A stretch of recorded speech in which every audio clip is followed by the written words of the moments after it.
You know that Mike just cracks the code tonight. Oh yeah, that's true. Wires and circuits, they shine in neon lights. Oh yes, he knew. Creating power from the air, he smiled delights. Oh yeah, Mike does it right. Hey, Mike does, oh Mike, he's the one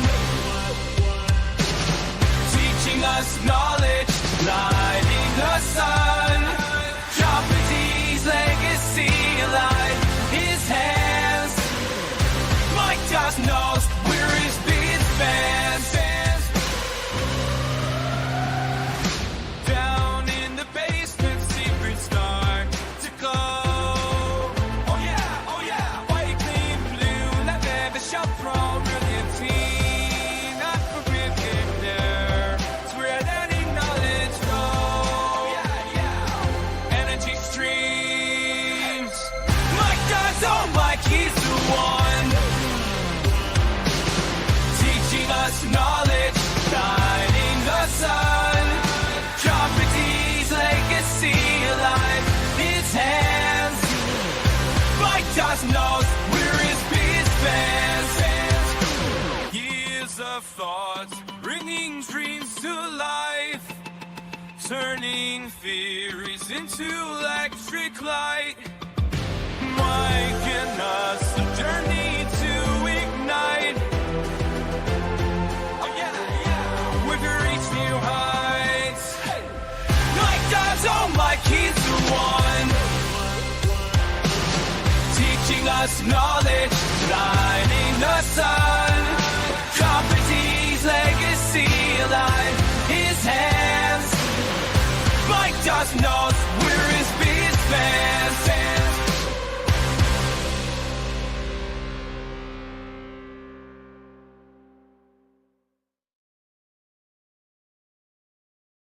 You want to repeat this process over and over and over. But what you really want to do is you want to go as fast as you can without a capacitor, for the simple fact is you want to put a lot of this radiant energy to the source.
So I redrew,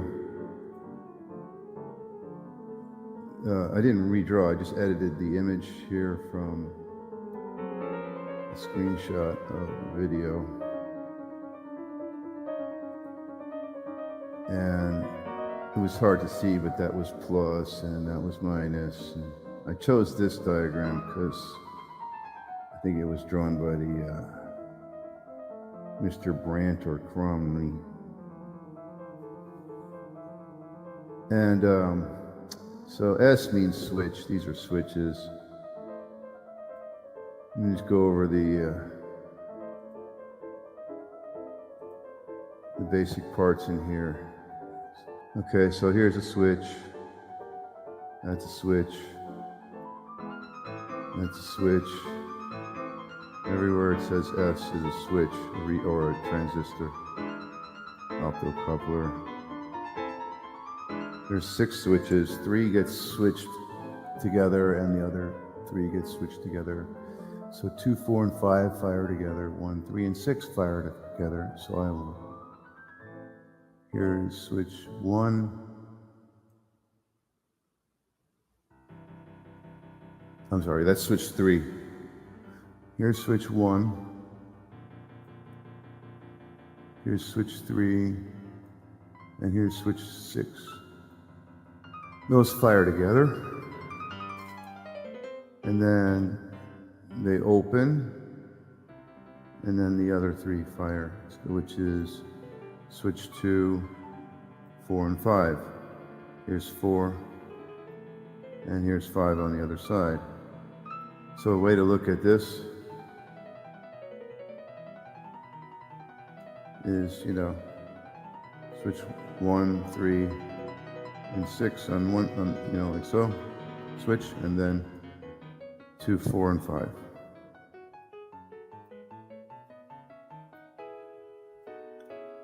That's the sequence of switching here. We're going to go with sequence 1, 3, and 6 to start. And we are going to close these switches and trace it with these switches closed.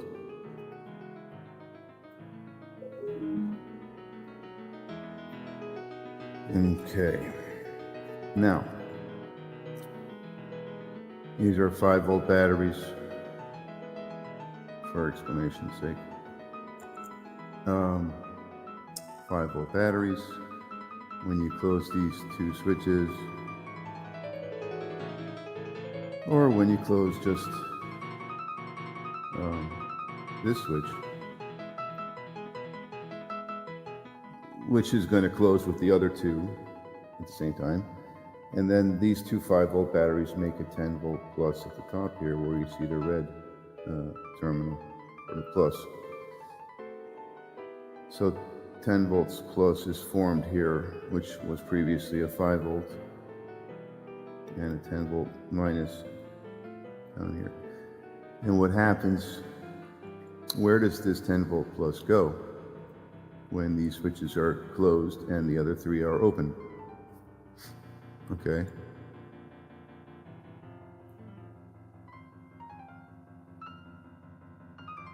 Well, the 10-volt can go across here, through the diode, across the battery, through the diode. Now keep in mind, this is currently a 5-volt battery because this switch is open.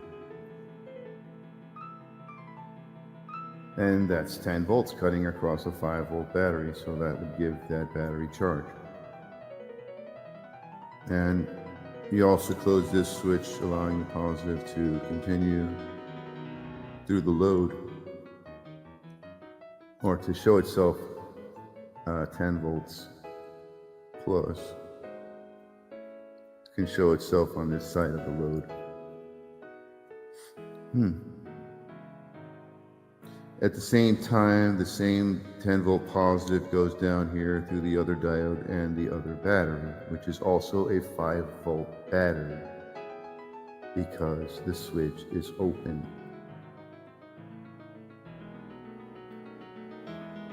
They're not in series yet. So that's what I see happening there with these 3 switches closed. And let's trace the negative in green, the negative 10 volts, which is down here. More specifically, it's right there. And the negative, okay. Well, we know the positive 10 volts can cut across the load and go through this diode to meet the negative. But I trace it differently just for better understanding. Then, the negative is channeled through here to meet the positive on this side of the load. Or maybe we should say it this way. Oh God, this is confusing, but because he says it runs off negative energy. Positive can go to here and cut across the load during this cycle, and so this positive 10 now can meet up with the negative 10 like I just drew it out here, can meet up with the -10 right there. And the cycle is completed here, or there's a closed loop here through the load, which would power the load, and through the batteries, which would charge them. I don't see why not. Yeah. Anyway. And because this switch here is open, nothing can go that way. So let's say that right now I'm showing how this thing is running off positive flow. Let's see how it runs off negative flow, negative potential in green.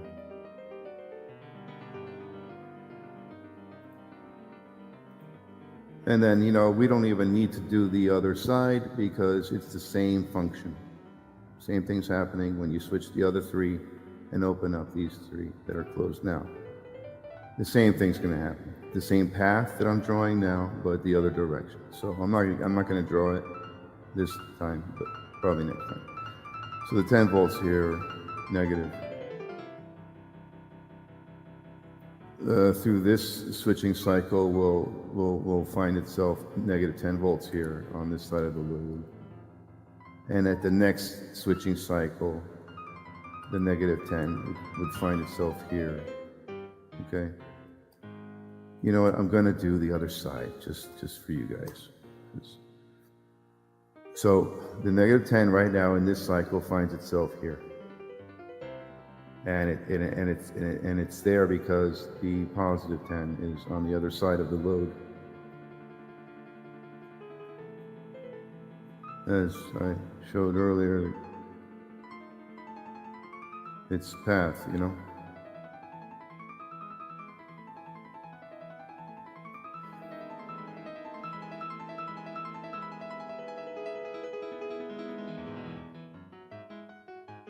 Okay, so.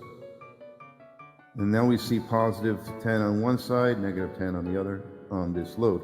And here's why he says it's AC, because, you know, the polarity flips. You're going to see that positive 10 go on the other side and the negative 10 go on the other side from where it is now. So let's do the other side. Let's switch the other side. We are going to switch instead of 2, 4, and 5, was it? All right, we're going to switch 1 this time. 1, 3, and 6. 3 is over here. And 6 is over here. Okay, we're going to switch these 3 now. And the other 3 are open.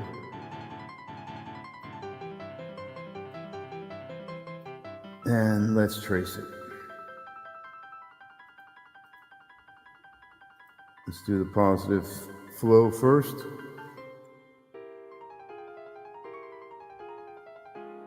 And did I do this wrong?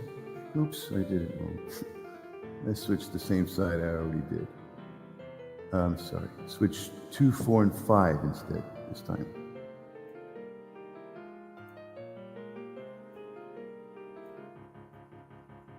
2, 4, and 5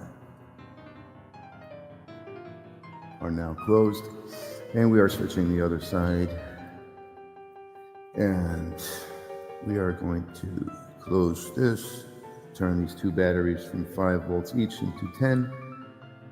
Positive 10 shows up here now, which was a previous 5. Negative 10 shows up down here. Positive 10 can, you see he has these diodes here, you know, right here.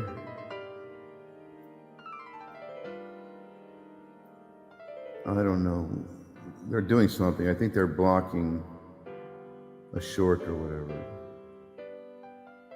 So right now the diode's facing, you know, it's hard to see, but it's facing this way.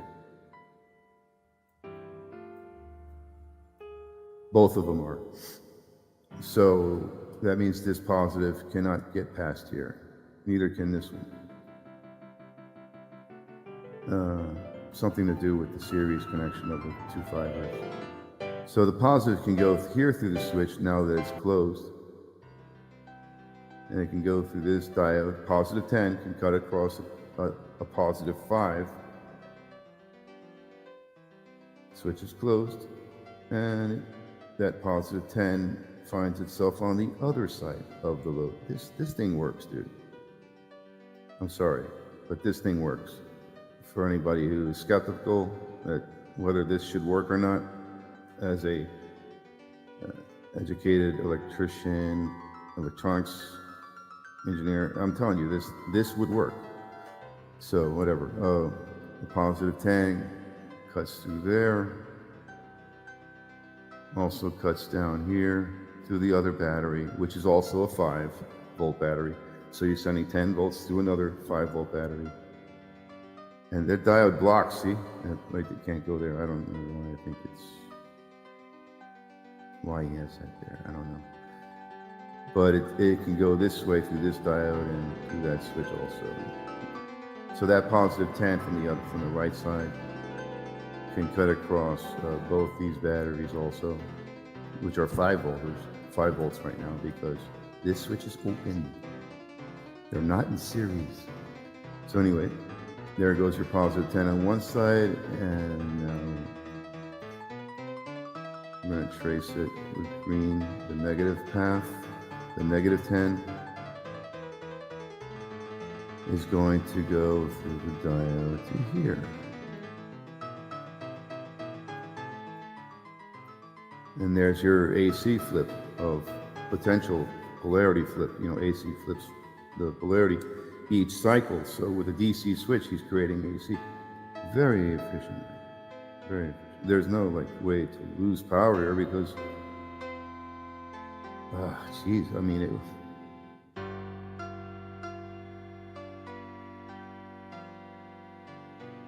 don't know what these diodes are here for.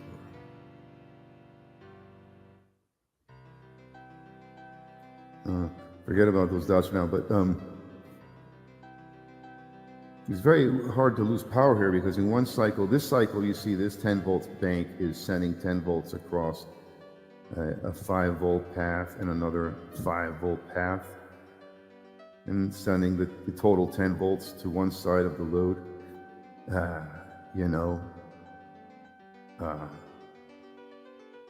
So one side of the circuit's feeding power to the other side. And this is ingenious. Very similar to the modification of the Bedini SG with the 2 batteries and the 2 coils, the flyback loop that I created. It's very similar switching concept. In fact, the switching concept is identical. Essentially to go from one source back and forth to the other of 2 sources. And in this here, you have 2 sources. You have the source on the right on one cycle, and then the source on the left on the next cycle. And the 2 sources, during each cycle, they change their potential values from 10 to 5 volts, which aids tremendously in the transfer of voltage potential across the circuit. I think I pretty well covered this. There's nothing to do now than just replicate it. And I think the optocoupler of the switching is probably a good idea.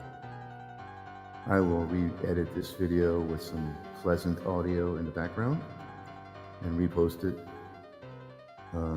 Feel free to comment. And I hope you guys enjoyed the video. Over and out.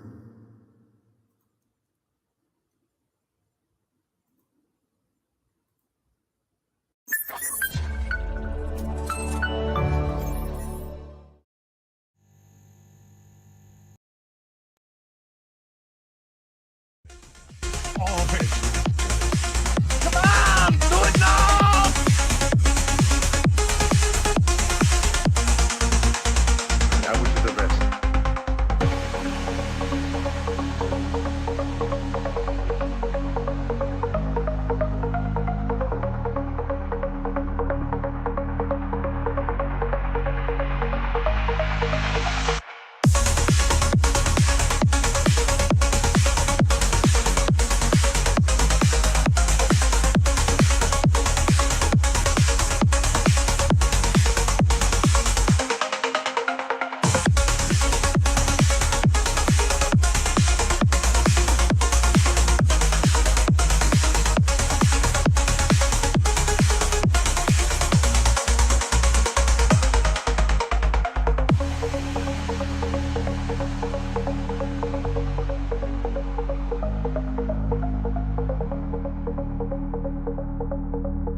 Want to repeat this process over and over and over. But what you really want to do is you want to go as fast as you can without a capacitor, for the simple fact is you want to put a lot of this radiant energy to the source.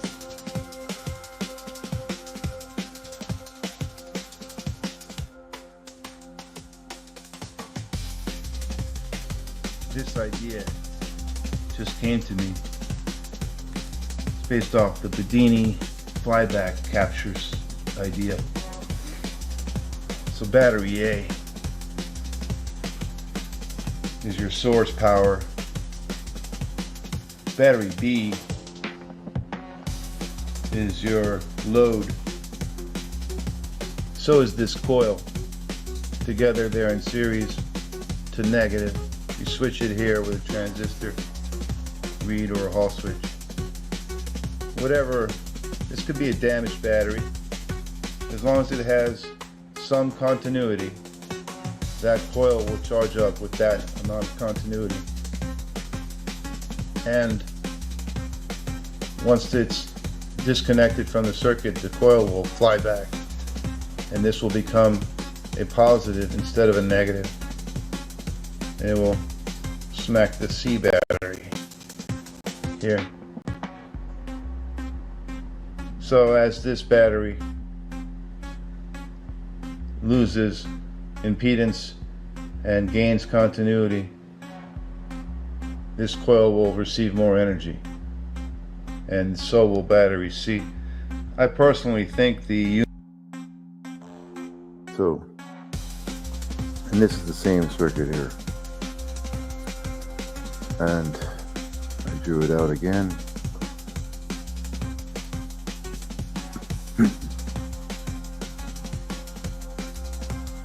So I'm going to explain it this way with the editor.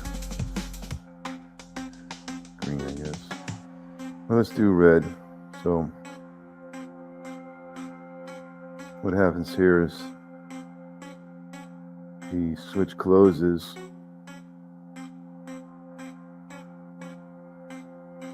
and then when the switch closes, the positive from the battery here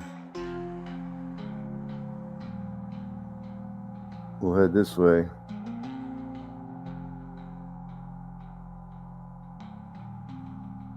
And let me make sure I got this drawn right.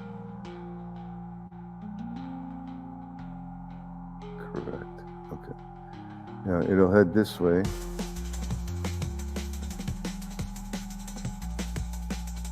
And the 12 volts will hit here, right? It will also hit here. But it won't do anything there, because this negative here, once the switch closes, is appearing over here. So this positive will go through the diode and try to meet the negative through whatever impedance the battery has. If the battery is not super high impedance, you know, mind you, this can be 12 volts, this can be 6 volts, doesn't matter. You probably want to make this battery like 24 volts and this one a lower voltage. That way the positive 24 volts can get pushed through the 12 volt battery to meet its negative when you close the switch. And by traveling that way through the coil, sending 24 volt to a 12 volt battery and through a coil, and then the 12-volt battery and the diode. It will try to meet its negative this way, when the switch closes. There will be a path for the energy to connect from positive to negative through the coil and through the battery. The other battery, when you close the switch, the positive goes through the coil, down this way also, and it's trying to look for its negative, but it's not going to find it this way because it doesn't connect to the negative. It connects back to its positive. So it does absolutely nothing in that direction because it's looking for this negative. This positive is looking for this negative, and it's looking for it through the coil. It might try to look for it through here if it was connected, but it's not. It's just doing a loop around the coil. I don't know what to think of that, but the whole idea behind this thing here is to use this battery's impedance. Let's say you put a battery here that's slightly damaged. You want to bring it back. You use the impedance of that battery and add it to this coil impedance when you energize the system by closing the switch. And then when the switch closes, whatever voltage you put here might need to be a higher voltage. It will go through this coil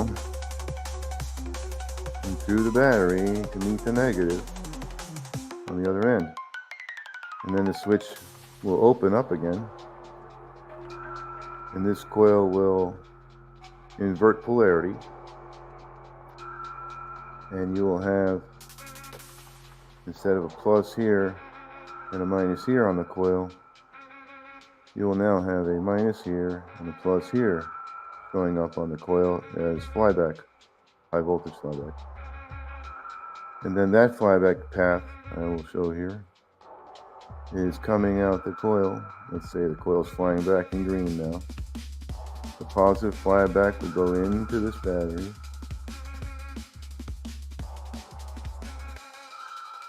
and the negative flyback will go into this battery, and then the positive flyback up here will go not only into this battery, but it will also go into the other battery. But when the positive flyback hits this battery, it's not really doing anything because the negative flyback is not touching here. But the negative flyback is touching here. So pretty much the bottom battery gets the flyback all by itself. And what happens in the process of energizing the coil before the flyback happens is you send energy through the battery, kind of like the force charge system from Bedini. You send energy through the coil, through the battery, back to its negative in order to charge the coil. So the impedance of this battery is added to the impedance of this coil in the charge cycle. And when you do that, you send energy through the battery also. Therefore, you're kind of force charging the battery in the process of charging the coil at the same time. And then when you disconnect that charge and the switch opens up, the flyback happens again.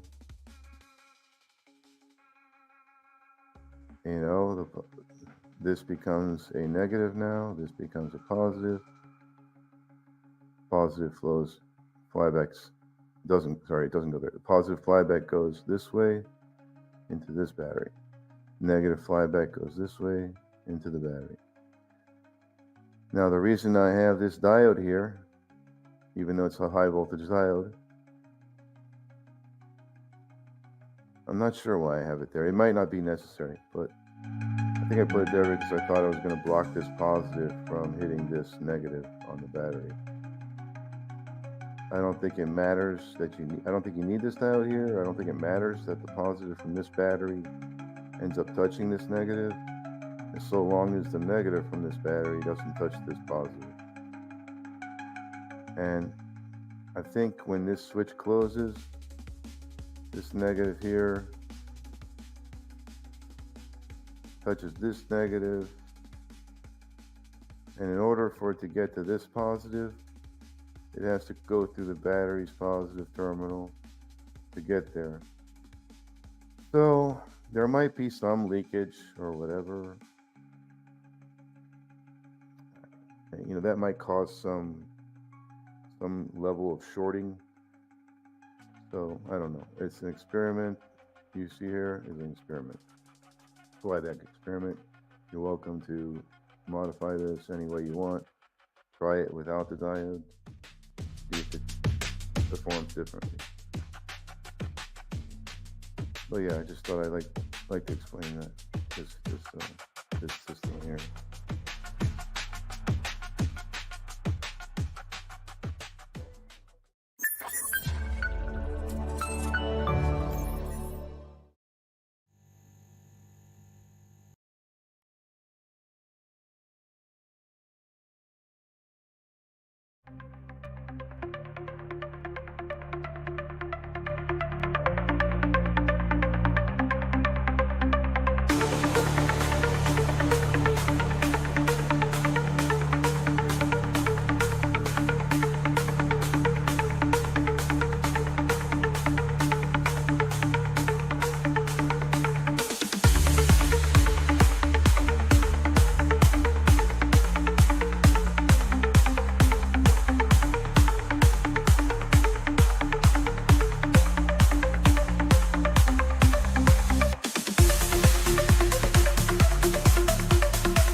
Oh, these cookies! Put that cookie down!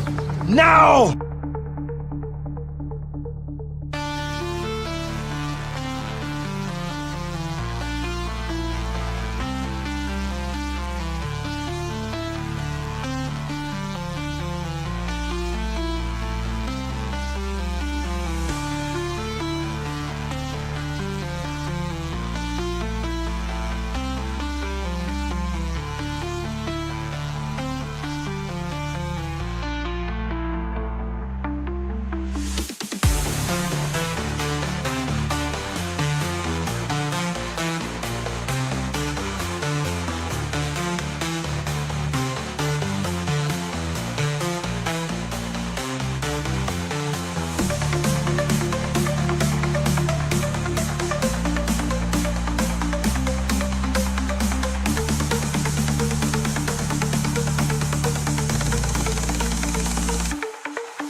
You want to repeat this process over and over and over.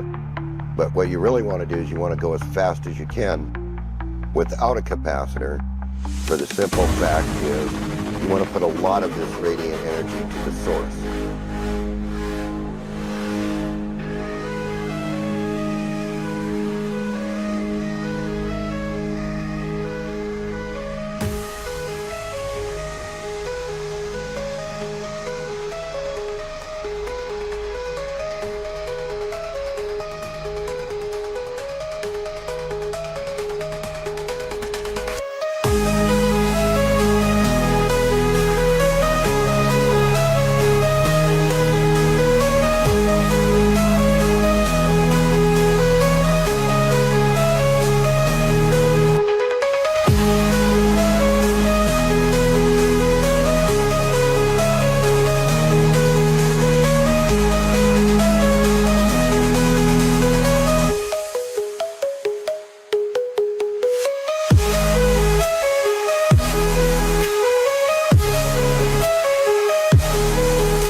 you want to repeat this process over and over and over.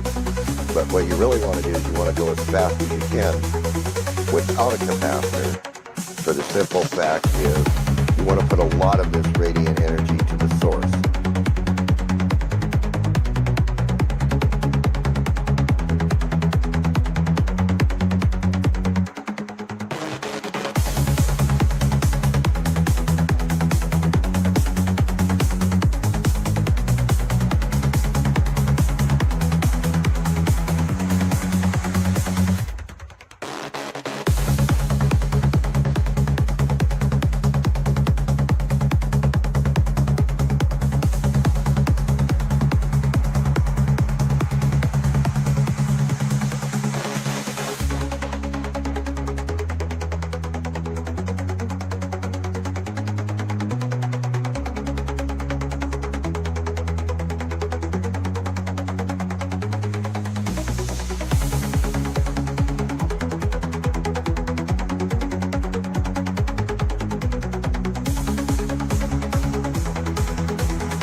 You want to repeat this process over and over and over.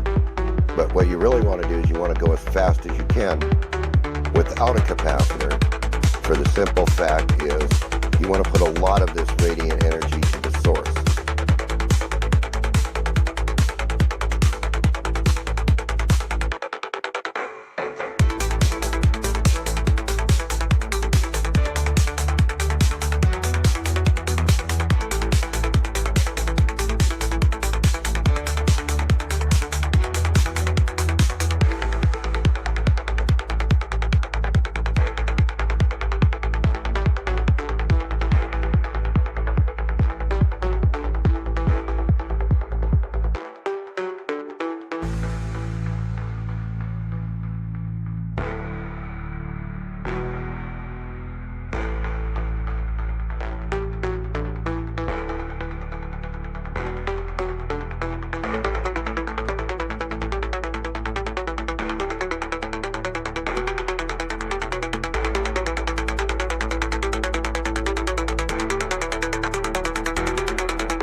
You want to repeat this process over and over and over.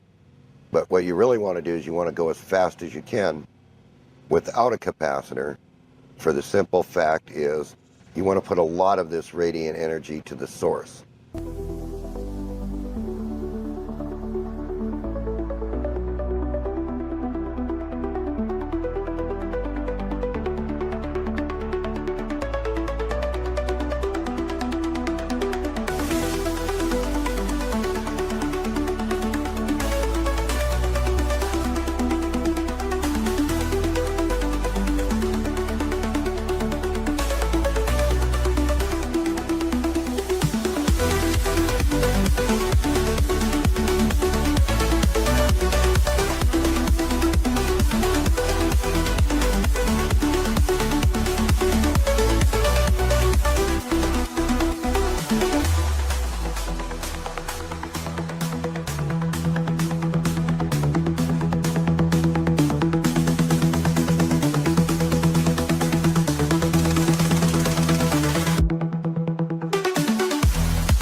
you want to repeat this process over and over and over.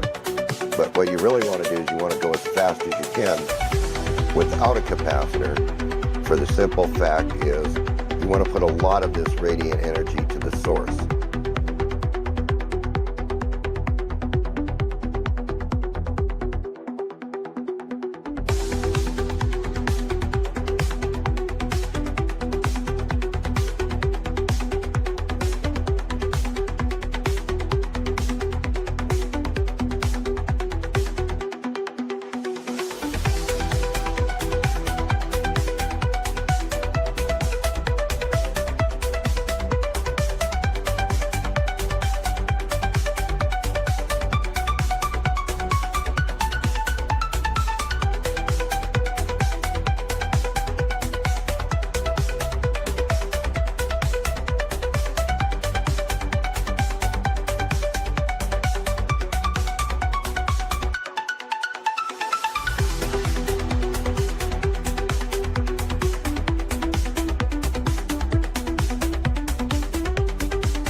Do it!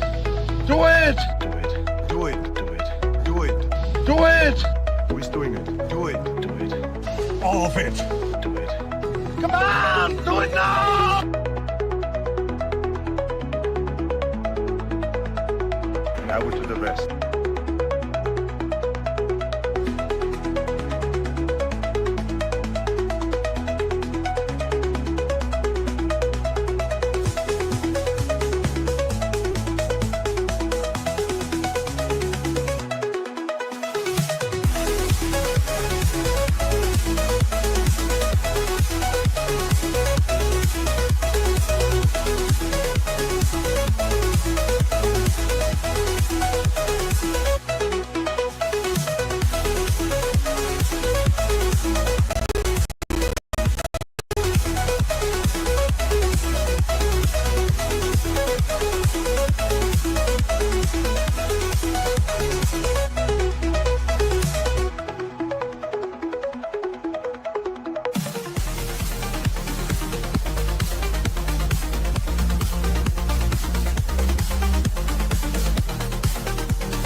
You want to repeat this process over and over and over.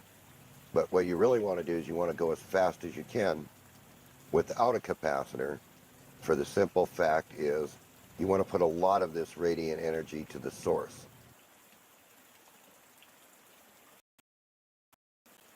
I was looking at this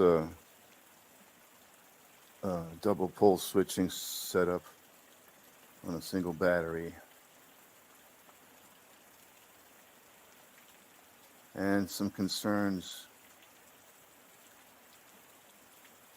arose,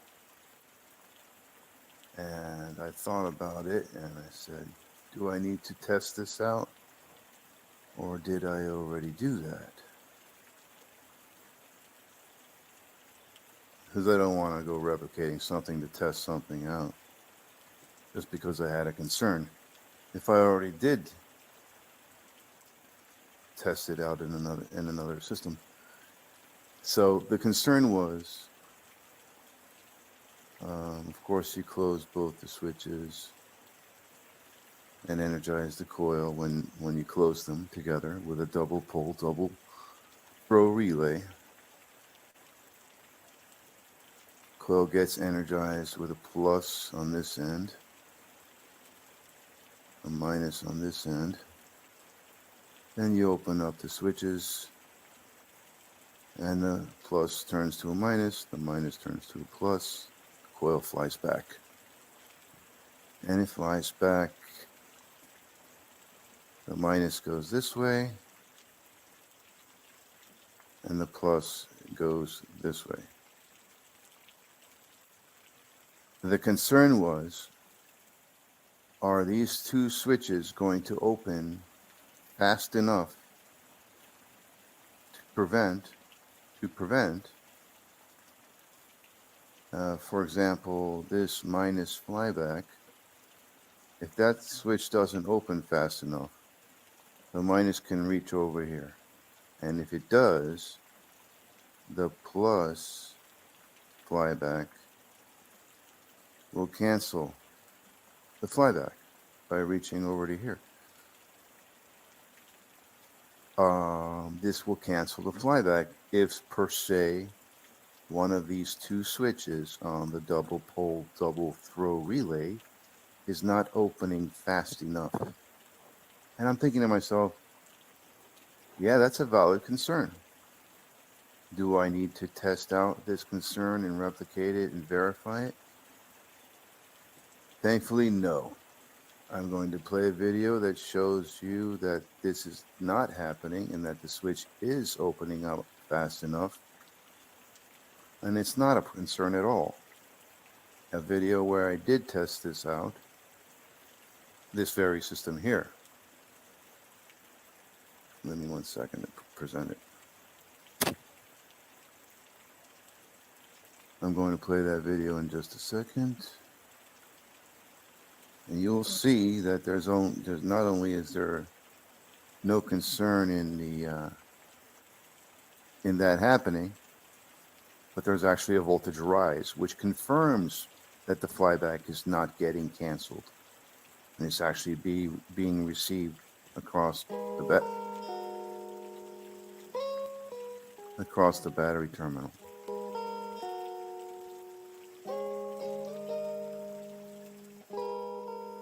So the starting battery voltage here was 12.42 volts, and I turned it on already, and it's pretty much wired up the same way with double pole, double throw switching. If one of the switches did not open up fast enough, the flyback would cancel. You would not see a voltage rise, as you see here. So that's the purpose of this brief interruption. To clarify, that concern is not a concern.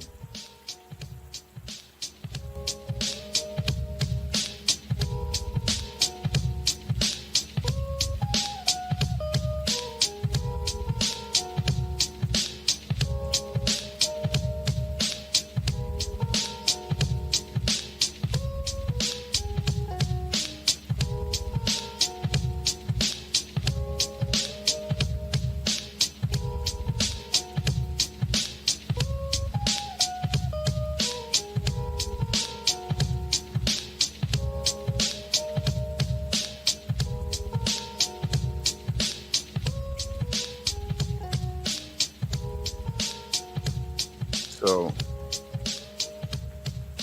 no need for me to replicate this to verify if the switch is opening up quick enough. I already did it in this video. It just didn't occur to me at the time that the concern arose.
You want to repeat this process over and over and over. But what you really want to do is you want to go as fast as you can without a capacitor. For the simple fact is you want to put a lot of this radiant energy